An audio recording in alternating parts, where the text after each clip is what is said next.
میں امید کرتا ہوں کہ آپ نے اس گفتگو کی پہلی ویڈیو ضرور دیکھی ہوگی۔ اگر نہیں دیکھی تو لنک ڈسکرپشن میں موجود ہے۔ گفتگو کی دوسری قسط ملاحظہ فرمائیں۔ السلام علیکم، میں حسن رضا توقیر انصاری صاحب کی دو web sites Urdu version thinkallah.com اور انگلش ورژن istheranygod.com سے کلیکٹ کی گئی انفارمیشن شیئر کرنے جا رہا ہوں۔ توقیر انصاری صاحب اپنے آرٹیکل گاڈ انڈر کنسٹرکشن میں کہتے ہیں، ایک اصل سپریم خدا اللہ نے کائناتوں، سمندروں اور زمین کو بلین سالوں پہلے بنایا، جیسے کہ ہمیں سائنٹیفک ریسرچ بھی بتاتی ہے۔ میں سمجھتا ہوں اس وقت کسی انسان، کسی اور جاندار کا وجود بھی نہیں ہو، کسی انسان، فرشتے یا مخلوق نے اصل سپریم خدا اللہ کو دیکھا ہی نہیں۔ تو یہ جھوٹی اور من گھڑت بتوں کو بنا کر خدا کے لیبل دینے والوں سے آج پڑھے لکھے لوگوں نے ایک اصل سپریم خدا اللہ کو چھوڑ کر کس دلیل پر کمپرومائز کر کے ان بتوں کو خدا مان لیا ہے؟ جب حضرت آدم علیہ السلام کی فرسٹ جنریشن اللہ تعالیٰ کی عبادت کرتی تھی تو بعد میں آنے والی جنریشن نے ایک اللہ کو چھوڑ کر بتوں کو کیسے خدا مان لیا؟ اس سلسلے میں توقیر انصاری صاحب آپ سے کچھ بات چیت شیئر کرنا چاہتے ہیں۔ مسٹر، میں بغیر خدا کے کیسے جی سکتا ہوں؟ وہ میری تمام تر ضروریات پوری کرنے والا ہے اور مجھے برقرار رکھنے والا ہے۔ ڈیئر، جب یہ مجسمے خدا اپنی خود مدد نہیں کر سکتے اور ان کو بنانے کی ضرورت ہوتی ہے تو وہ آپ کے نگہبان اور ضرورت پوری کرنے والے کیسے ہو سکتے ہیں؟ اس کو بنانے والی مینجمنٹ خود پریشان ہے اور فنڈز کی کمی کی شکایت کر رہی ہے۔ اگر اس مجسمے کا تعلق اصل خدا سے ہوتا جو کائناتوں اور میرا تمہارا بنانے والا ہے، وہ اس کو پہلے ہی بنا کے انسانوں کے لیے رکھتا۔ والذين تدعون من دونه لا يستطيعون نصركم ولا أنفسهم ينصرون۔ اور جن بتوں کو تم اس کے سوا پوجتے ہو وہ تمہاری مدد کرنے پر کوئی قدرت نہیں رکھتے اور نہ ہی اپنے آپ کی مدد کر سکتے ہیں۔ ڈیئر، میں یہاں پر صرف ایک وزیٹر ہوں۔ اگر آپ کو برا نہ لگے تو کیا میں آپ کے ساتھ گفتگو میں شامل ہو سکتا ہوں؟ میں مجسمے خدا بنانے والے کے ساتھ آپ کی گفتگو سن رہا تھا۔ آپ بہت پریشان اور بے چین نظر آتے ہیں۔ ہو سکتا ہے کہ میں آپ کی کوئی مدد کر سکوں۔ جناب، جب 167 فٹ خدا زیر تعمیر ہے تو آپ اس کے سامنے کس طرح مدد کر سکتے ہیں جبکہ وہ میری مدد کرنے میں فیل ہو گیا ہے؟ اور زیر تعمیر ہے تو آپ میری مدد کیسے کر سکتے ہیں؟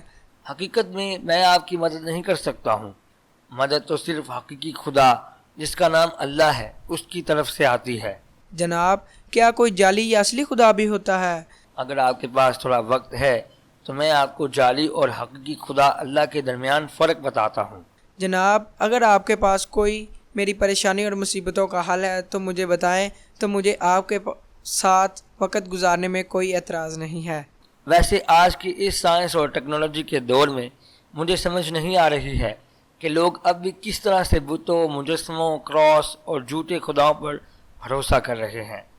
میں سمجھتا ہوں کہ جب یہ مجسمے خدا اپنی تعمیر کے لیے اتنے محتاج ہیں لوگوں کے فنڈز اور مشینوں کے، یہ آپ کی کیا ضرورت پوری کر سکتے ہیں؟ ان کا سارا دار مدار تو فنڈز کی کلیکشن پر، اعلیٰ معیار کا میٹیریل، ماہر ڈیزائنر اور پروفیشنل بلڈرز پر ان کی تعمیر منحصر ہے۔ ایسا لگتا ہے جیسے یہ مجسمہ عبادت کرنے والوں سے زیادہ ضرورت مند ہے۔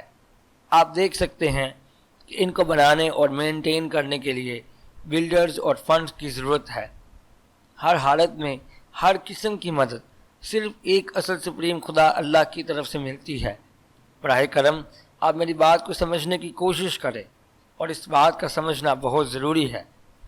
جب بھی ہم ایک اصل سپریم خدا اللہ کے بارے میں سوچتے ہیں یا ان پر تبادلہ خیال کرتے ہیں تو ہمارا ذہن بتوں اور مجسموں کی کہانیوں کو ایک اصل سپریم خدا اللہ کی حیثیت سے کیسے قبول کر سکتے ہیں؟ کائناتوں کا، اس دنیا اور سمندروں اور ان میں موجود تمام چیزوں کا خالق، مالک، رزاق حقیقت میں صرف ایک ہی اصل سپریم خدا اللہ ہے، اور ہر انسان کو ایک اصل سپریم خدا اللہ کے بارے میں ضرور غور کرنا چاہیے، جو سب سے بڑی اور سب سے اہم حقیقت کائنات اور کائناتوں کی ہر چیز کا وجود اسی اکیلے پر ڈیپینڈ کرتا ہے اور وہ کسی چیز پر ڈیپینڈ نہیں کرتا۔ اللہ الصمد۔ اللہ بے نیاز ہے، ہم سب اپنی ضرورتوں کے لیے اس کے محتاج ہیں اور وہ کسی کا محتاج نہیں۔ ہمیں اپنی نالج کو اس حقیقی خدا جس کا نام اللہ ہے اپنے آپ کو تعلیم دینی چاہیے، اور حقیقی خدا کو تلاش کرنے کا ہم سب کا ایک ہی مقصد ہونا چاہیے، جو تمام وجود کا خالق، ہر سسٹم کو چلانے والا ہے، پکاروں کو سننے والا اور ہماری حاجتوں کو پورا کرنے والا ہے۔ إياك نعبد وإياك نستعين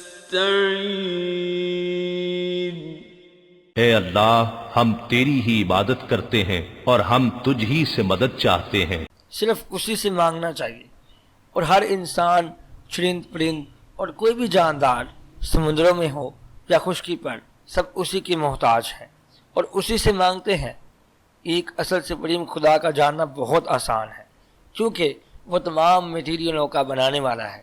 وہ کسی بھی میٹیریل سے نہیں بنا۔ اگر کسی بھی میٹیریل کو کوئی بھی ڈیزائن یا شکل دے دے، کسی انسان یا جانور یا کوئی بھی چیز آسمانوں اور زمین کی ہو، تو وہ ایک اصل سپریم خدا اللہ نہیں ہو سکتی، اور کوئی بھی کبھی اس کو نہیں دیکھ سکتا، مگر وہ جو 7ویں آسمان کے اوپر ہے، وہ وہاں سے اپنی مخلوق کو دیکھتا ہے، چاہے ملینز ماؤں کے پیٹ میں بچہ ہو یا زیلینز کریچرز کے بچے ہوں، چاہے وہ چیونٹی ہو یا اس سے بھی کوئی چھوٹی چیز ہو، وہ سب کی پکاریں سنتا ہے اور ان کی ضرورتیں پوری کرتا ہے، اور کوئی بھی اس کو دیکھنے کے قابل نہیں ہو سکتا۔ ہمیں اللہ تعالیٰ کے ساتھ کوئی بھی بات چیت کرنے کے لیے ان جھوٹے خدا کے بنائے ہوئے بتوں کے مجسمے، کراس اور کسی قسم کی تصویروں کی یا کوئی اور اشیاء اور کسی فرد کی ضرورت نہیں ہے، چاہے وہ کتنا بھی پرہیزگار، مبلغ، پوپ، پنڈت یا ملا ہو۔ ولا تدع مع الله إلها آخر لا إله إلا هو كل شيء هالك إلا وجهه له الحكم وإليه ترجعون۔ اور تم اللہ کے ساتھ کسی دوسرے خود ساختہ معبود کو نہ پوجا کرو، اس کے سوا کوئی عبادت کے لائق نہیں، اس کی ذات کے سوا ہر چیز فانی ہے، حکم اسی کا ہے اور تم سب اسی کی طرف لوٹائے جاؤ گے۔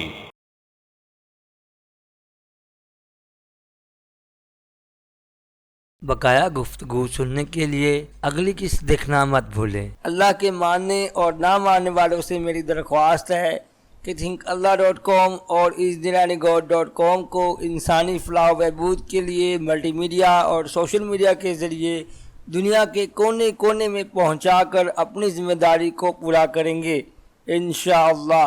اس سیریز کی بقایا ویڈیوز دیکھنا نہ بھولیں۔ چینل کو سبسکرائب کر دیں اور بیل آئیکن کو ضرور دبائیں۔ ویڈیو پسند آ جائے تو لائک ضرور کریں۔ اب دیں اجازت، السلام علیکم ورحمۃ اللہ وبرکاتہ۔